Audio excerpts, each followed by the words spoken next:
Belum dimulai, monggo pada peserta yang masih berada di luar untuk segera masuk ke dalam masjid. Sekali lagi dumateng Bapak peserta kajian malam Kemisan yang masih di luar untuk diaturi tidak mlebet ya.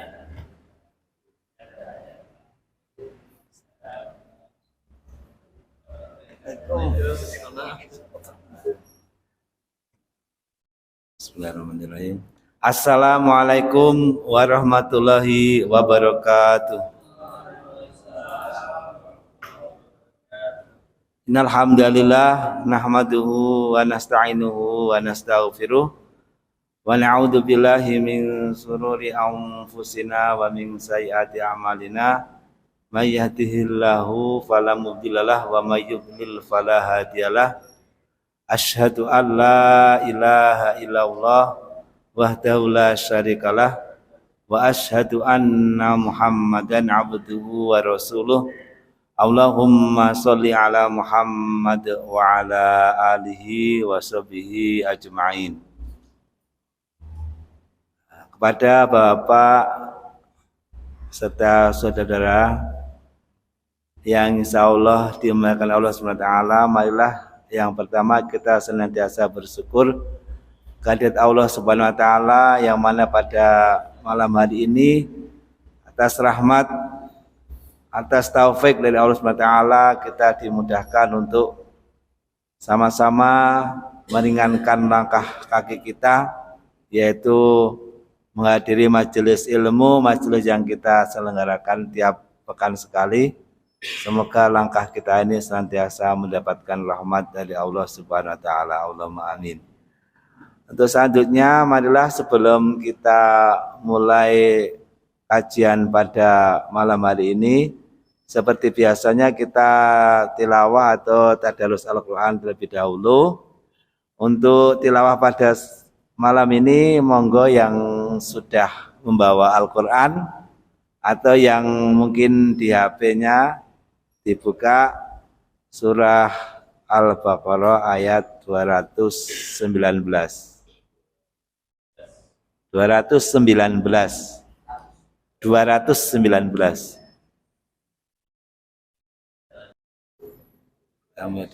A'udzu billahi minasy syaithanir rajim. A'udzu billahi minasy syaithanir rajim. Bismillahirrahmanirrahim. Bismillahirrahmanirrahim. Yas'alunaka 'anil khamri wal maisir. Yas'alunaka 'anil khamri wal maisir. Qul fihima ithmun kabirun wa manafi'u lin-nas. Qul fihima ithmun kabirun wa manafi'u lin-nas. Wa manafi'u lin-nas wa ithmuhuma akbaru min naf'ihima. Wa manafi'u lin-nas wa ithmuhuma akbaru min naf'ihima. Wa yas'alunaka madza yunfiqun. Wa yas'alunaka madza yunfiqun. Qulil 'afwa kadzalika yubayyinullahu lakumul ayati la'allakum tatafakkarun. Qulil 'afwa kadzalika yubayyinullahu lakumul ayati la'allakum tatafakkarun.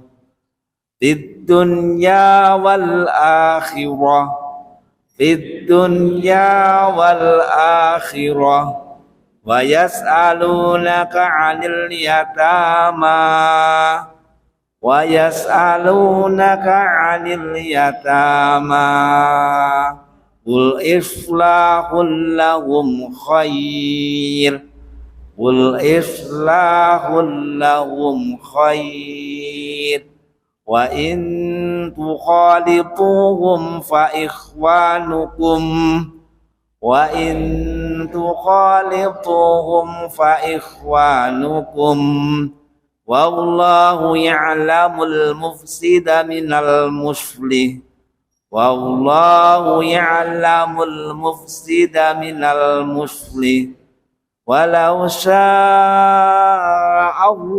la'anatakum innallaha azizun hakim. Walau sya'allahu la'anatakum innallaha azizun hakim.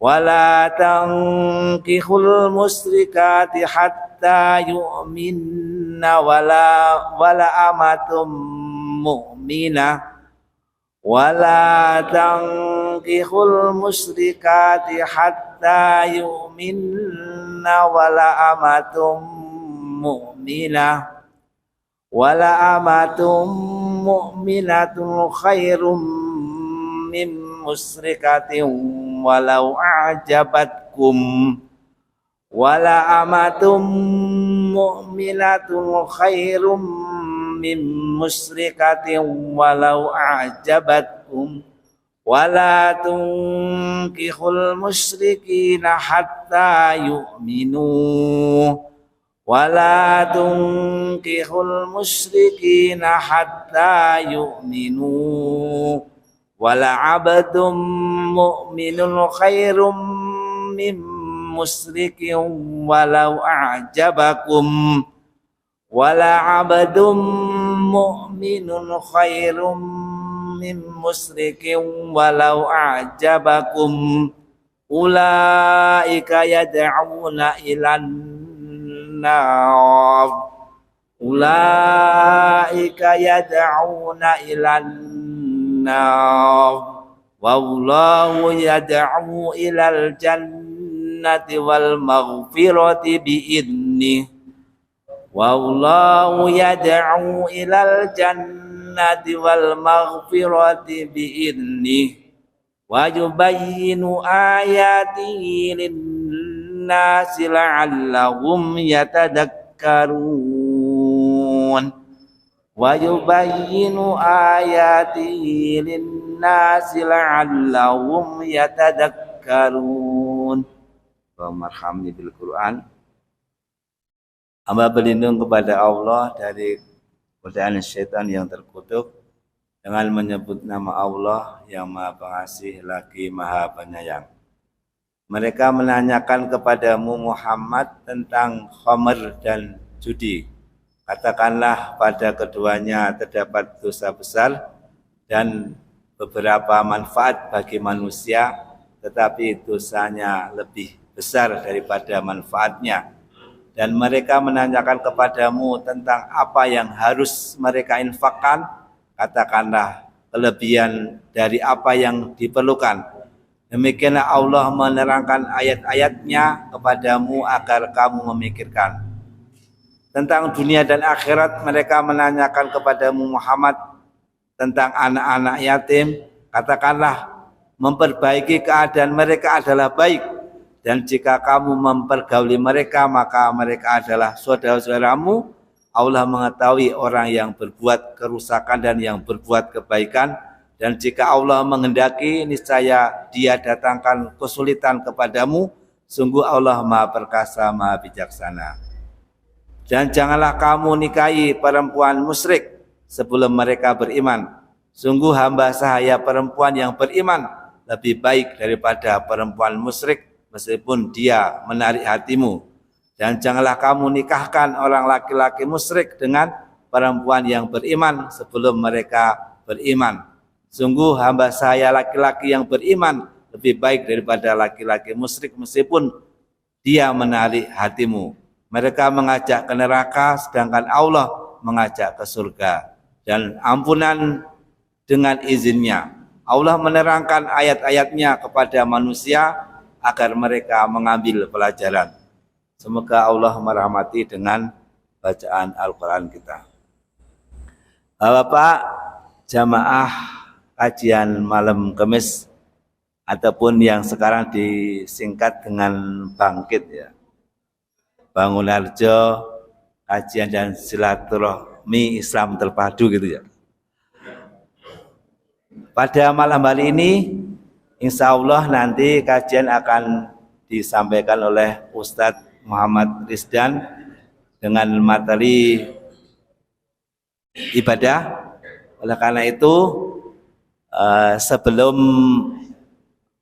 kajian dimulai nanti akan disampaikan pada jenengan semua ini dari takmir Masjid Ziyadatul Huda, yaitu minum. Oleh karena itu sebelum acara kajian dimulai, monggo pada yang telah mendapatkan minuman untuk bisa dinikmati, kita ucapkan jazakumullah khair. Semoga Allah memberi keberkahan, balasan yang lebih baik kepada segenap takmir dan jamaah Masjid Nurul Hujat yang telah menyediakan tempat, yang telah menyediakan berbagai layanannya, mungkin dari wedang rondenya dan nanti akan ada lagi. Semoga Allah membalas yang lebih baik. Terus selanjutnya kita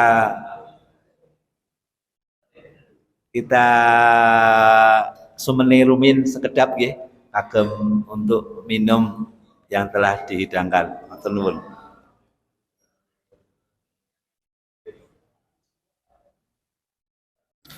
Mohon izin Bapak Ibu, sambil kami mulai nggih, tanpa mengurangi rasa hormat. Assalamualaikum warahmatullahi wabarakatuh. Alhamdulillahi rabbil alamin. Alhamdulillahi hamdan katsiran mubarakan fihi. Nahmaduhu wa nasta'inuhu wa nastaghfiruhu wa nastahdihi wa natubu ilaihi. Asyhadu an la ilaha illallah wahdahu la syarika lah wa asyhadu anna Muhammadan 'abduhu wa rasuluhu. Allahumma shalli ala Muhammad wa ala ali Muhammad. Bapak Ibu rahimakumullah. Alhamdulillah, puji syukur kita kita panjatkan kepada Allah Subhanahu wa taala atas segala kemudahan yang Allah berikan kepada kita, segala nikmat yang Allah limpahkan sepanjang hidup kita. Salawat dan salam semoga tercurah kepada Nabi kita Muhammad sallallahu alaihi wasallam. Ya, Bapak Ibu, Bapak-bapak yang semoga dimuliakan oleh Allah, bagaimana kabarnya? Sehat semua nggih, Bapak-bapak? Alhamdulillah. Ini Masya Allah dihidangkan ronde. Ini baru ronde 1, nanti ada ronde 2. Ronde 2-nya napa nggih? Masya Allah, nanti masih ada ronde 2. Alhamdulillah, Bapak Ibu, seperti biasa materi yang akan kita bahas seputar dengan fikih ibadah yang kita semuanya mengacu pada tanya jawab agama yang sudah disusun oleh Muhammadiyah. Kita sudah sampai atau masih sampai pada pembahasan seputar persoalan-persoalan dalam sholat. Nah, hari ini insya Allah kita akan lanjutkan sama-sama membaca tanya jawab agama. Kira-kira mohon izin, di sini ada yang sudah khatam tanya jawab agama yang disusun Muhammadiyah? Wonten dereng? Belum ada nggih? Ya, termasuk saya, nggih. Termasuk saya belum khatam. Biasanya persoalan yang kita butuhkan saja, ya. Jadi memang ini kesempatan agar kita sama-sama bisa melihat apa saja jawaban atau rekomendasi jawaban yang sudah disusun dalam perspektif Muhammadiyah berkaitan dengan persoalan yang mungkin sering kita alami dalam sehari-hari, khususnya berkaitan dengan sholat. Bapak-bapak yang semoga dimuliakan oleh Allah, ya, kita sudah sampai pada poin ke-8. Ya.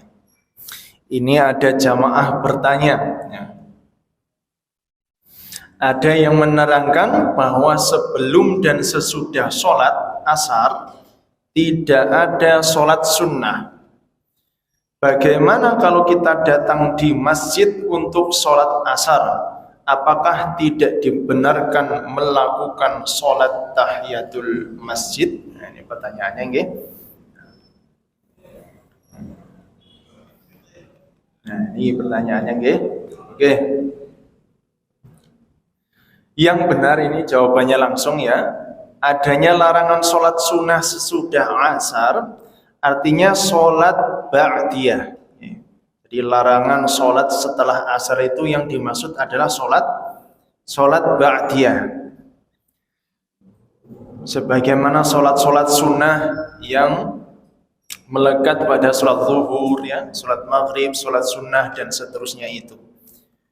Adapun, ya, sholat yang dilakukan dalam waktu terlarang atau di waktu terlarang, tetapi dia memiliki sebab, maka di sini kesimpulan jawabannya adalah tidak mengapa. Jadi waktu-waktu yang dilarang sholat yang pertama ketika nopo Pak? Apa? Setelah subuh sampai matahari terbit. Yang kedua, ketika matahari tepat di atas kepala, pas di atas. Terus yang ketiga, ya setelah asar, ya, sampai matahari terbenam. Ini adalah waktu-waktu yang dilarang. Nah, maksudnya adalah sholat sunnah yang tidak ada sebabnya. Tapi kalau sholat tahiyatul masjid itu sebabnya masuk masjid, maka boleh kesimpulannya. Sholat jenazah dilakukan setelah asar, setelah subuh, tidak mengapa karena ada sebab. Zatus sabab, memiliki zawatul asbab, memiliki sebab, ya. Jadi boleh, ya. Di sini kesimpulannya itu, ya. Kita langsung pada kesimpulannya. Rasulullah SAW, ini hadisnya panjang, saya pilihkan yang pendek. Nah, Rasulullah, ya, di sini disebutkan, ya, bahwa Abu Salamah Ibnu Abdurrahman bertanya kepada Aisyah tentang 2 rakaat sholat yang Rasulullah kerjakan sesudah sholat asar. Maka Aisyah menjawab, biasa Nabi mengerjakan sholat itu sebelum asar. Pada suatu hari beliau tidak dapat mengerjakannya atau lupa, maka beliau mengerjakan 2 rakaat itu sesudah asar, lalu menetapkan kebolehannya. Dan kalau Nabi telah melakukan sholat sekali, maka tetap membolehkannya. Jadi ini juga berlaku hukum kalau kita biasa sholat sebelum asar, sholat sunnah sebelum asar, lalu kita suatu saat lupa atau tersibukkan dengan sesuatu sampai tidak sempat. Karena sudah biasa, kita boleh mengqadha sholat sunnah sebelum asar ini setelah sholat asar. Ya, namun biasa nih, sudah biasa nak sebelum asar ya sholat sunnah, gitu kan? Suatu saat karena sibuk atau karena lupa, mboten sempat ingatnya setelah sholat asar. Maka Nabi pernah melakukan hal itu, melaksanakan sholat 2 rakaat setelah asar untuk mengqadha, mengganti sholat yang sudah biasa dilakukannya. Ya, intinya niku, ya, intinya itu. Ya. Dalam hadis lainnya, syughila Rasulullah sallallahu alaihi wasallam 'ani rak'atain qabla al-'asri fa shallahuma ba'da al-'asri. Rasulullah pernah disibukkan untuk melakukan sholat sunnah sebelum asar, maka beliau lakukan sesudah asar. Jadi karena sudah terbiasa, boleh mengqadha sholat yang biasa dilakukan karena lupa. Bapak Ibu yang semoga dimuliakan oleh Allah, poin selanjutnya, ini seputar sholat sunnah. Sholat sunnah sebelum maghrib. Jadi sholat sunnah sebelum maghrib. Ada pertanyaan, di sini ada pertanyaan. Ada yang berpendapat sholat sunnah sebelum maghrib itu tidak ada. Dipanggil guru, diterangkan dalam kitab Subulus Salam, ada perkataan liman karohiyah, yang maksudnya adalah makruh. Nah, kemudian di sini dijelaskan apa hukum sholat sunnah sebelum maghrib.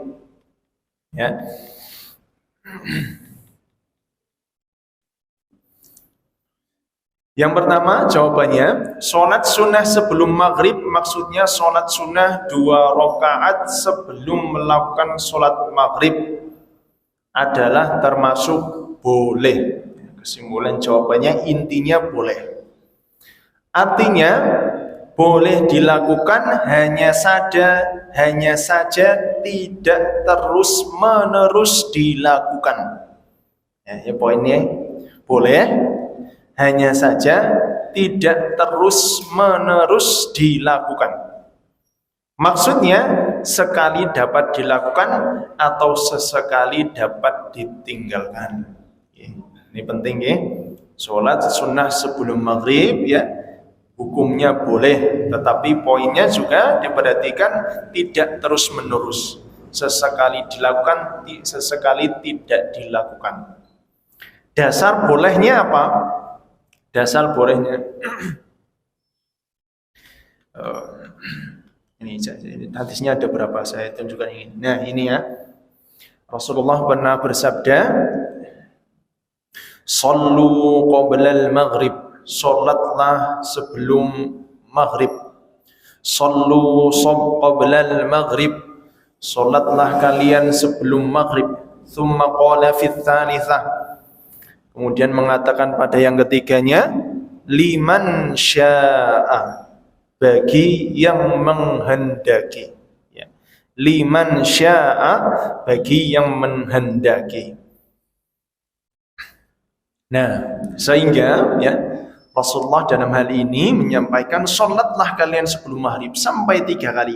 Begitu 3 kali Nabi mengatakan bagi yang mau. Bagi yang mau. Ini menunjukkan Rasul tidak mengikat sholat sebelum maghrib ini menjadi sholat yang dilakukan secara terus-menerus. Bahasanya bagi yang mau. Nanti disebutkan di sini bahwa pertanyaannya adalah salah. Jawaban dari pertanyaan tadi yang di pertanyaan itu bahwa maksudnya makruh itu salah. Karena di dalam hadis itu bukan liman karohiyah, tetapi liman syaa, siapa yang menghendaki.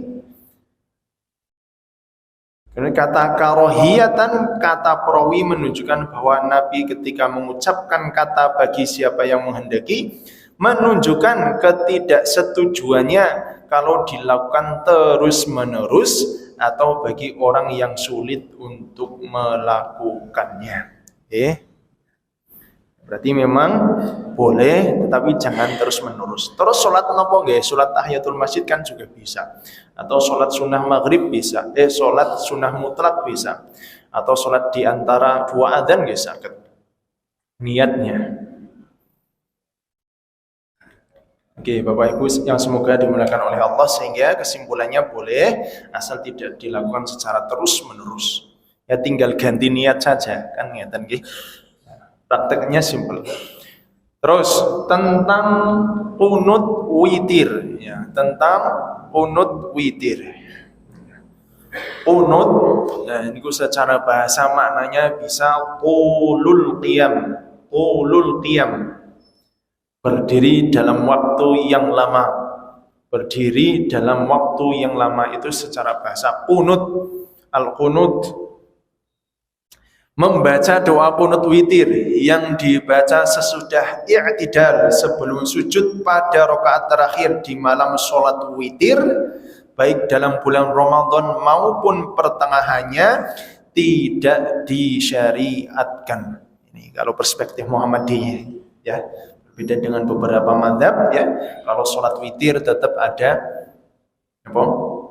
Kunutnya, termasuk di Masjidil Haram, ya. Di Masjidil Haram itu kadang di sholat witir doanya, apalagi 10 hari terakhir itu panjang doanya sampai bisa 30 menit, berdiri 30 menit berdoa doa kunut witir.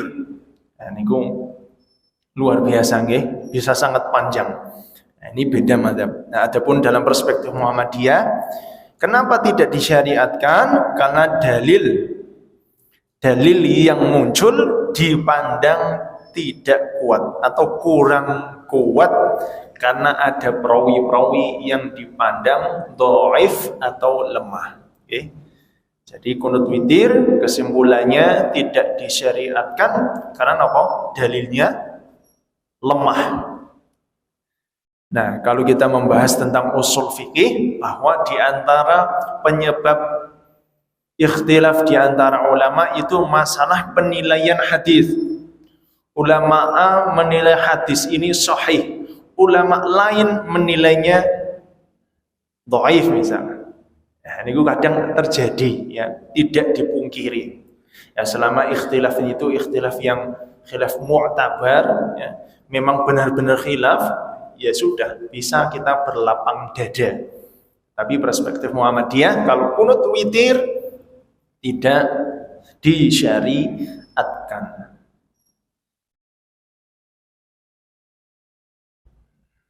Bapak Ibu, Bapak-bapak ya, semoga dimuliakan oleh Allah Subhanahu wa taala. Sekarang kita masuk poin selanjutnya, nggih. Intinya kita paham, nggih, intinya tentang kunut subuh. Ini pertanyaannya tentang kunut subuh, ini kita juga sudah pahami semua. Sebentar, ini kunut apa tadi? Oke, bagaimana hukumnya doa kunut dalam sholat subuh? Dan bagaimana pula jika kunut itu dilakukan pada sholat yang lain atau dilakukan di luar sholat? Adakah dalilnya tentang kunut? Ya. Ini pertanyaannya ini. Kita semua juga sebetulnya sudah tahu kesimpulannya. Kunut dalam makna lain artinya adalah tunduk dengan penuh kebaktian kepada Allah. Ya, makna lainnya atau tulul qiyam tadi, ya. Nah, kalau yang dimaksud kunut adalah berdiri lama membaca doa, berdoa sesuai tuntunan Nabi, itu kunut yang dituntunkan. Kunut dalam pengertian berdiri lama, berdoa sesuai doa yang diajarkan Nabi, itu kunut yang dituntunkan. Karena definisinya udah beda, ya. Hal ini didasarkan, ya, afdhalus sholati tulul qunut. Salat yang paling utama ialah berdiri lama untuk membaca dan berdoa. Oke. Nah, kita nak salat niku seneng berdiri lama napa seneng sing pendek-pendek, Pak?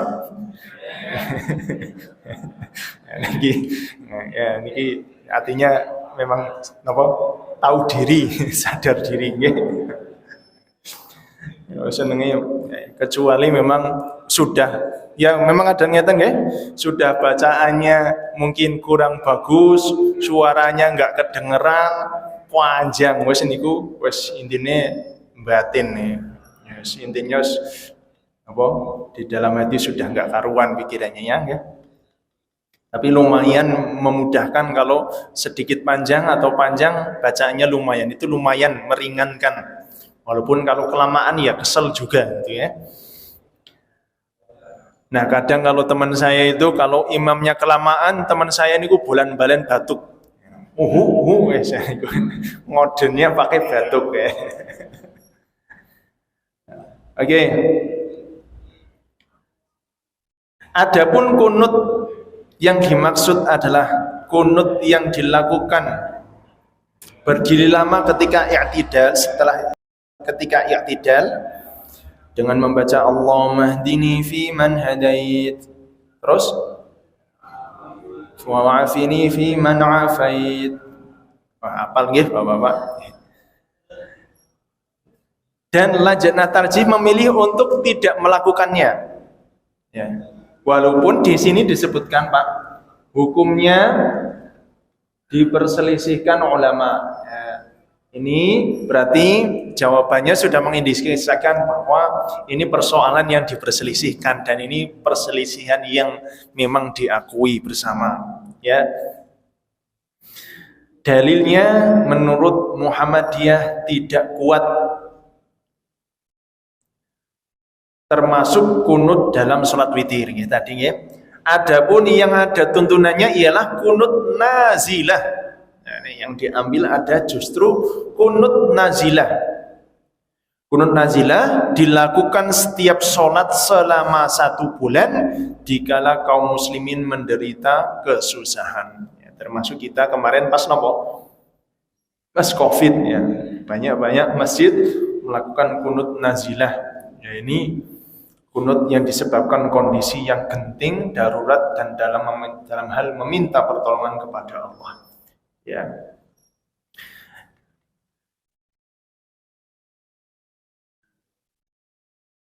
Selanjutnya, ya, sekarang kita masuk yang persoalan selanjutnya tentang sujud sahwi. Sujud sahwi ini kan apa Pak? Sujud yang dilakukan karena lalai, karena lupa ya. Alladzina hum an salatihim sahun, lalai, ya lupa. Ya. Bagaimana cara melaksanakan sujud sahwi? Ya, ini ya, terutama kondisi-kondisi kalau kita memang lupa. Ya. Nah, kadang pertanyaan sujud sahwi banyak ditanyakan karena jarang dipraktekkan. Dan enak, panjenengan pengen paham tentang sujud sahwi, sering-sering dipraktekkan. Berarti sering-sering lupa, sering-sering ragu. Ya jangan ya. Ya karena jarang dipraktekkan sehingga kadang bingung pelaksanaan sujud sahwi ini ku pripun. Ya. Ini jawabannya juga permasalahannya ikhtilaf juga. Perhatikan di sini, masalah sujud sahwi ini belum diputuskan oleh muktamar tarjih. Oke, itu poin pertama. Sehingga pelaksanaannya diserahkan kepada masing-masing sesuai dengan pemahamannya terhadap dalil-dalil yang ditemukan. Oke, itu berarti memang belum diputuskan. Nah, saya nggak tahu terbaru sudah muncul keputusan atau belum. Sehingga pelaksanaannya monggo. Kalau dalam memahami dalil-dalil ada berbeda yang menimbulkan pengamalan yang berbeda, muktamar tarjih lah yang merumuskan kaifiyah atau cara-cara yang perlu ditempuh sesuai kemaslahatan. Sampai sekarang pengamalan sujud sahwi belum dirumuskan caranya. Oke, tapi ini nanti dijelaskan di sini tentang beberapa solusi alternatif yang bisa dilakukan oleh kita. Ya, tapi poin pertamanya memang belum dirumuskan.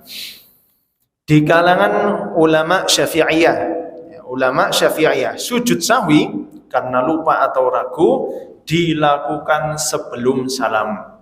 Kalau menurut Syafi'iyah. Menurut Hanafiyah sesudah salam. Menurut ulama Malikiyah dibedakan kekurangan dan kelebihan. Kalau kekurangan maka dilakukan sebelum salam. Di sini setelah menggenapi 1 rakaat lagi menjadi 4 rakaat. Sedang kelebihannya seperti kalau sholat maghrib lupa 4 rakaat, maka dilakukan sujud sahwi setelah salam. Ya. Jadi ingatan ini belum selesai ya, nanti panjenengan semakin dapat poinnya.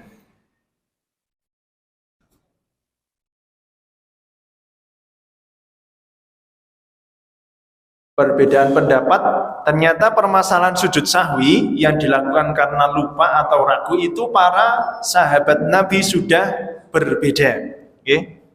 Di sini disebutkan siapa? Ali bin Abi Thalib, Sa'ad bin Abi Waqqas, Abu Hurairah. Pengalamannya beda-beda. Sehingga ini perlu dipahami, perlu permasalahan yang apa bahasanya? Luas nggih, luas ya, luas. Nah, di sini dari pengamatan tim ya, panjenengan fokus di sini. Dari pengamatan tim, sujud karena lupa atau yang disebut sujud sahwi baik ditumpulkan kekurangan maupun kelebihan, bahkan juga keraguan dalam melakukan sholat memang ada dasarnya atau masyru'. Boleh dilakukan, disyariatkan.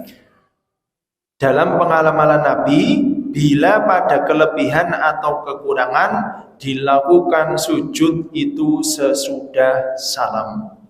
Ya, di sini ya, menurut Tarsi, dalam pengamalannya Nabi itu kelebihan dan kekurangan dilakukan sesudah salam. Sedang kalau terjadi keraguan sujud sahwi dilakukan sebelum salam. Oke. Kalau kelebihan kekurangan dilakukan setelah salam. Nah, dalam sholat ragu udah 2 rakaat maupun 3 rakaat. Sholat Aisyah udah 3 apa 4 ragu, maka bisa dilakukan sujud sahwinya sebelum salam. Oke. Untuk lebih jelasnya bisa dicek di sini. Ini juga hadisnya panjang ya. Ini saya ambil hadis yang di bawah saja. Ya, panjenengan langsung baca artinya biar cepat. Rasulullah pada suatu hari sembahyang asar. Rasul sholat asar. Maka beliau bersalam pada 3 rakaat. Baru 3 rakaat Rasul salam. Sesudah itu beliau masuk ke rumahnya. Nah, rumahnya Nabi kan samping masjid. Pas ya. Maka seorang yang dipanggil Khirbak yang panjang tangannya berkata, "Ya Rasulullah." Lalu dia menerangkan apa yang dilakukan oleh Rasul. Baru 3 rakaat itu Rasul salam. Karena itu Nabi pun keluar dalam keadaan marah, menghela bajunya hingga sampai kepada orang ramai dan bertanya, apakah benar yang diterangkan orang ini? Ya, jadi Rasul sudah masuk rumah dalam keadaan sholat baru 3 rakaat, sholat asar. Ada orang ngabari panjenengan sholatnya itu baru 3 rakaat. Rasul keluar rumah lagi tanya sama orang-orang, benar nggak yang disampaikan oleh Khirbak tadi? Maka para sahabat menjawab, benar. Maka Nabi bersembahnya 1 rakaat lagi, kemudian bersalam. Sesudah itu beliau bersujud 2 sujud, kemudian bersalam pula. Sehingga kalau kita sholat asar, baru 2 rakaat langsung salam. Tahu baru 2 rakaatnya, yang pertama dikasih tahu orang lain, misalnya, kamu kok sholatnya baru 2 rakaat? Maka yang dilakukan oleh kita, ribon, sholat 2 rakaat lagi dengan niat menyempurnakan yang tadi. Setelah salam langsung sujud sahwi. Saya ulangi, misalkan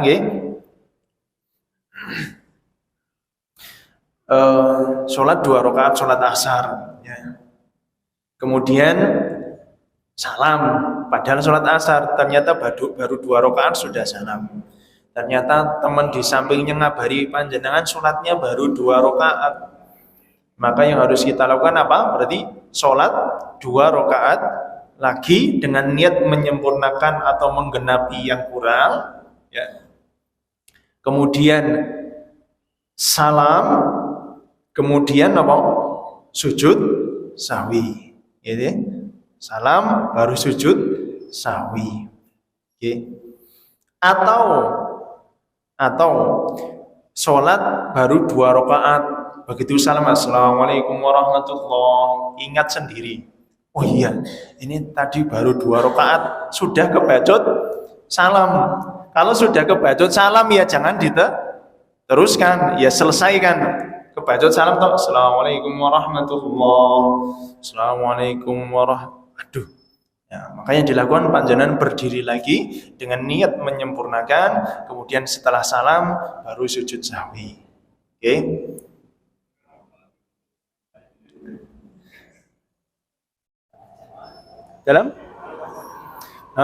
Kalau pas jamaah pripun? Ngeten nggih. Kalau pas jamaah gimana? Contohnya, contohnya imam sholat maghrib baru 2 rakaat, imamnya assalamualaikum warahmatullah, imamnya maka sudah selesai sholat posisinya. Yang dilakukan imam kan menyempurnakan. Tapi ada 2 kemungkinan, makmum, misalkan makmumnya belum sempat salam, tapi imam salam, apa yang dilakukan Pak? Sholat maghrib baru 2 rakaat. Imamnya salam panjenengan tapi tahu ini salah. Maka yang kita lakukan pripun? Salam napa neruske? Ayo pripun Pak?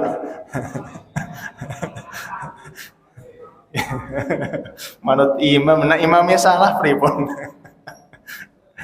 Maka yang kita lakukan adalah meneruskan sholat, karena ini gerakan yang tidak perlu ditiru karena gerakan yang salah dari imam. Ini kan salahnya salah mengakhiri sholat. Yang dilakukan oleh makmum adalah meneruskan sholatnya. Apakah menganut imam? Ya tidak usah. Terus imamnya meneruskan, menyempurnakan sholat. Nah, imam juga harus tahu, misalkan pada posisi imam sudah salam, assalamualaikum warahmatullah, sebagian jamaah sudah ikut salam, sebagian jamaah sudah ikut salam, sebagian jamaah belum salam, maka imam harus langsung cerdas. Yang dilakukan oleh imam harus kasih pengumuman, yang belum salam lanjutkan sholatnya, yang belum salam lanjutkan sholat, yang sudah salam berjamaah lagi bersama imam, lalu kemudian ikut sujud sahwi semuanya. Itu itu yang terjadi. Jadi itu kalau berjamaah ya. Nah, itu oke, sekarang kita lanjut ini tentang sujud sahwi, masih ada keterangannya di bawah sebentar, ini kursornya kemana? Nah, Rasulullah SAW juga pernah sembahyang atau sholat zuhur sebanyak 5 rakaat. Sholat zuhur sebanyak 5 rakaat. Jadi yang lupa itu tidak hanya kita, Rasul pernah lupa. Cuma lupanya Rasul didesain Allah. Didesain Allah agar umatnya kalau lupa tahu caranya memperbaikinya.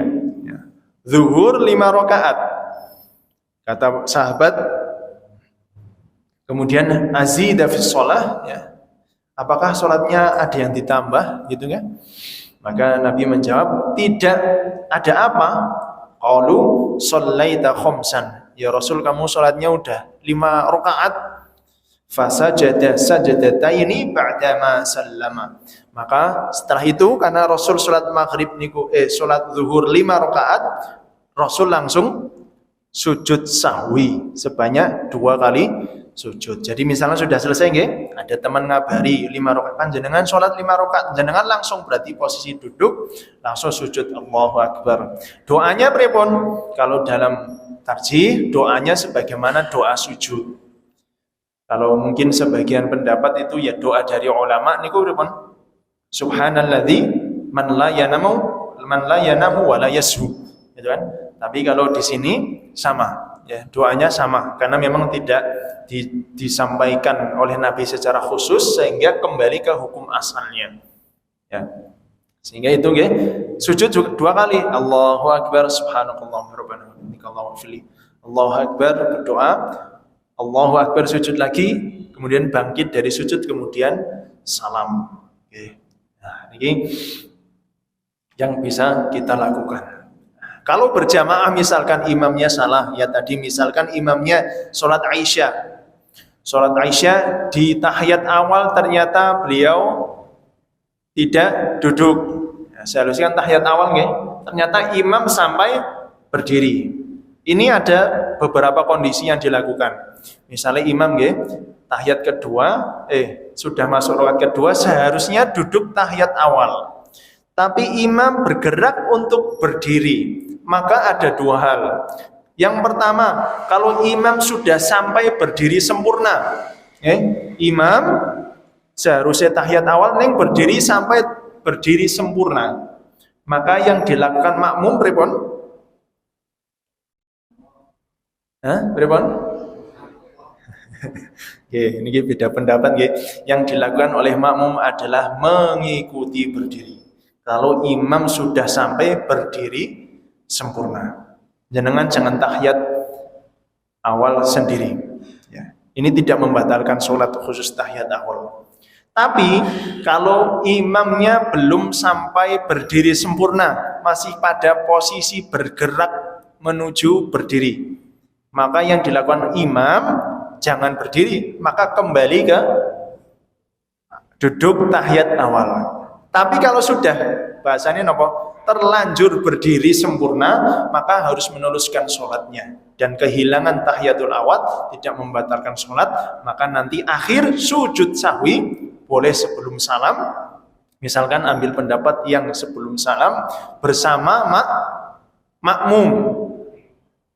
Berarti makmumnya ikut sujud sahwi. Kan tadi salah nggih. Seharusnya tahiyat awal malah boten. Tapi imam sudah kebacut berdiri sempurna, makmum ikut berdiri. Ampun, ya niki penting nih. Imamnya sudah berdiri sempurna, makmumnya tasih subhanallah. Subhanallah. Karena kurangnya ilmu ya. Karena nggak tahu subhanallah sampai tahiyat akhir masih subhanallah ya. Ya subhanallah seharusnya ikut berdiri. Ya. Kalau belum berdiri sempurna, imam balik lagi menurunkan sholatnya, yang memperbaiki sholatnya ya. Jadi kalau kondisinya imam sudah berdiri sempurna, dicek, kita boleh menengok imam karena ada hajat nengok, oh sudah berdiri sempurna, jenengan ikut berdiri.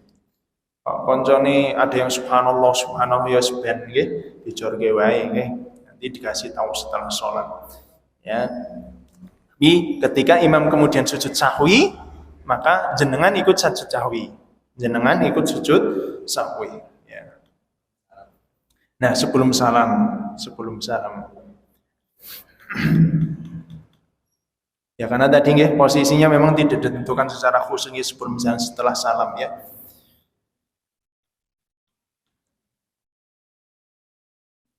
Bapak-bapak yang semoga dimuliakan oleh Allah, tentang sujud sahwi. Ya kesimpulannya sebetulnya ada kekurangan kelebihan ya, bisa dilakukan setelah salam.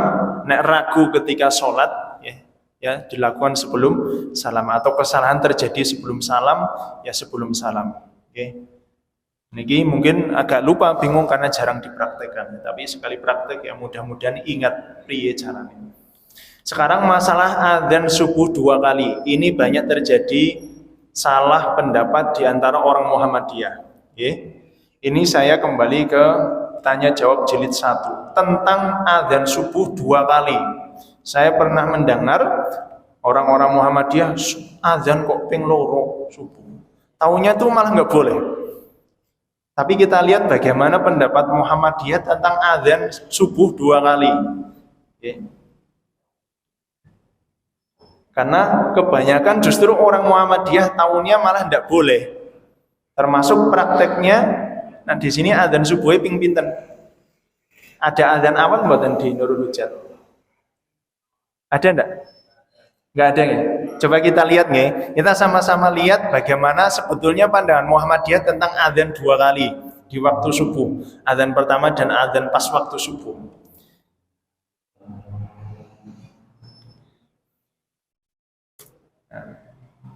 Yang pertama ada pertanyaan Pak, ini sebentar saja, terakhir berarti.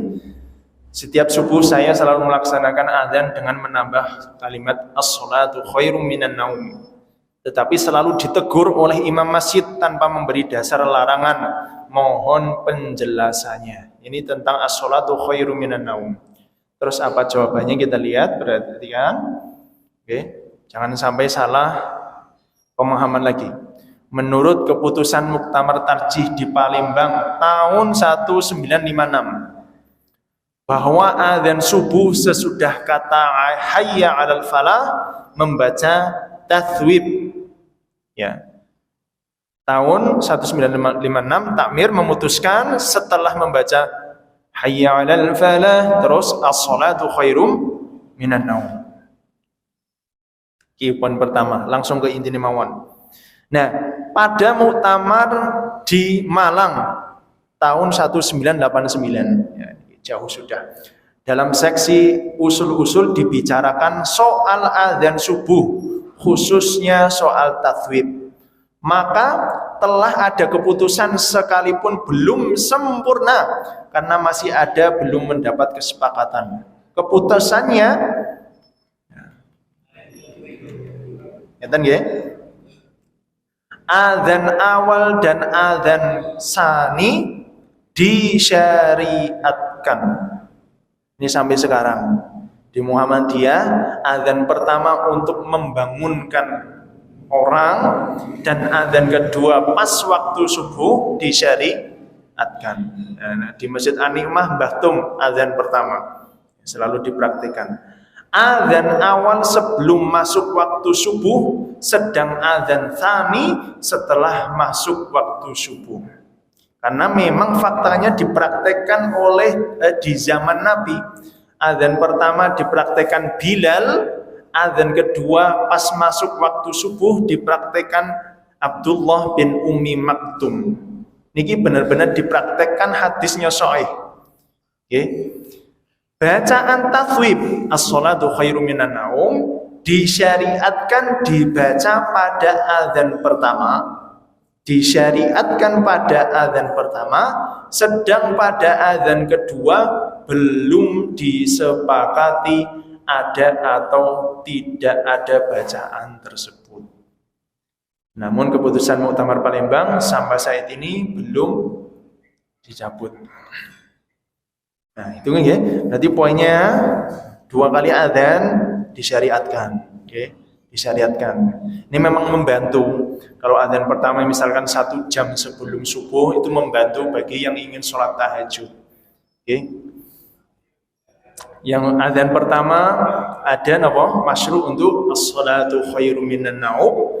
Adapun adzan keduanya belum diputuskan. Okay, belum diputuskan. Saya sudah cari yang update terbaru juga belum ada jawaban, atau mungkin panjenengan ada yang tahu tentang as-shalatu khairum minan naum pada adzan kedua sudah diputuskan atau belum. Kalau memang belum berarti pelaksanaannya fleksibel. Mau ambil yang dibaca as-shalatu khairum minan naum pada adzan kedua atau tidak monggo. Okay. Tetapi praktek yang sering terjadi apa? Pada kita yang salah persepsi, adzan mung setunggal, padahal prakteknya adzan 2 kali untuk membangunkan subuh dan adzan di waktu subuh disyariatkan, okay. Itu disyariatkan. Jadi monggo boleh dipraktekkan ya. Ya mungkin dikasih pengumuman dulu biar masyarakat tidak kaget, ya. Saya pernah itu jamaah pas keberangkatan umroh itu jamaah dari Banjarnegara tinggalnya di rumah di Pendopo 1 bis. Nah ini Mbah Tom adzan awal bangun semua biar lari gitu sampai masjid kok kosong, balik lagi loh kok nggak ada jamaahnya. Itu adzan pertama, saya lupa ngasih tahu, insyaallah. Jadi ini juga penting untuk kita, ya, termasuk di tanah suci ya, ada adzan awal, ada adzan akhir. Itu memudahkan bagi yang ingin bangun untuk melaksanakan sholat malam. Ya bapak-bapak yang semoga dimuliakan oleh Allah, mungkin karena waktu kita pas jam 9, biasanya nak mulai itu kadang sedikit telat, ada toleransi, tapi kalau selesai harus tepat waktu biasanya ya. Kalau ada pertanyaan insyaallah monggo bisa disimpan dulu ya, karena ini pas jam 9, insyaallah bisa ditanyakan di pertemuan berikutnya ya, karena kita sudah ditunggu ronde yang kedua ya. Mudah-mudahan bermanfaat. Assalamualaikum warahmatullahi wabarakatuh.